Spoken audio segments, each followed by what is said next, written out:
In this twist tutorial, you'll learn how to fold the Isoarea closed square twist. Now, Isoarea means that the twist is the same on both sides, up to a mirror reflection. And this is a twist that is not usually folded in a single step.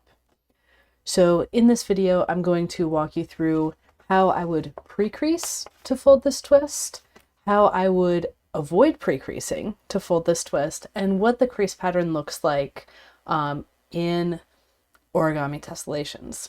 Now, this tutorial is part of the Summer of Twists series, which means that there are 30 different twists, including some that I'd recommend learning before the Isoarea closed square twist, such as the closed square twist. And the series comes with reminders that you can get on a weekly basis to work through all 30 that you can sign up for at training.gatheringfolds.com/summer. So let's dive in to this Isoarea closed square twist. The first thing that I see when I look at it is it's got the same new creases in the middle as a closed square twist. And this is really a modified form of the closed square twist so that it acts the same on both sides of the paper. So for that closed square twist, so what we're going to do right now is fold that closed square twist first. So we're going to pre-crease effectively all 4 of those little diagonal folds by folding one twist. I'm drawing red lines for mountains and blue dashed lines for valley folds. And we're going to bring up our mountains all up to a single point. And we're going to fold around. We're going to lay our mountains down on the next grid line in this right-handed way, making sure that those folds actually are on the grid lines. We can press down and work our way around and around to squash that closed square twist. Now this is the pre-creasing step, so we need to open it back up. We can do that, and for you mechanical engineers, this is indeed a rigidly foldable process from this point. We can open up that twist. Now let me show you that one more time. I folded in half so that 2 of the valleys were erased.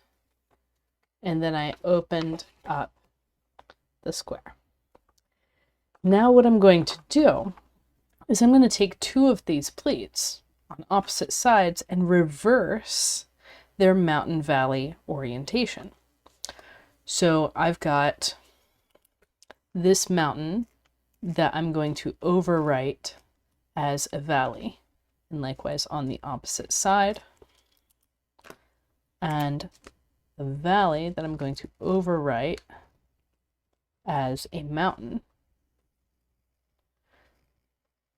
And these are grid lines. They don't really care whether they're mountain or valley.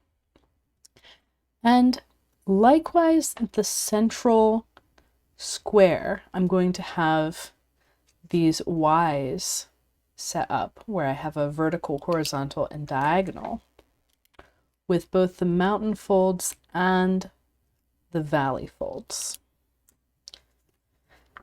And then once I actually set up those folds kind of in the memory of the paper,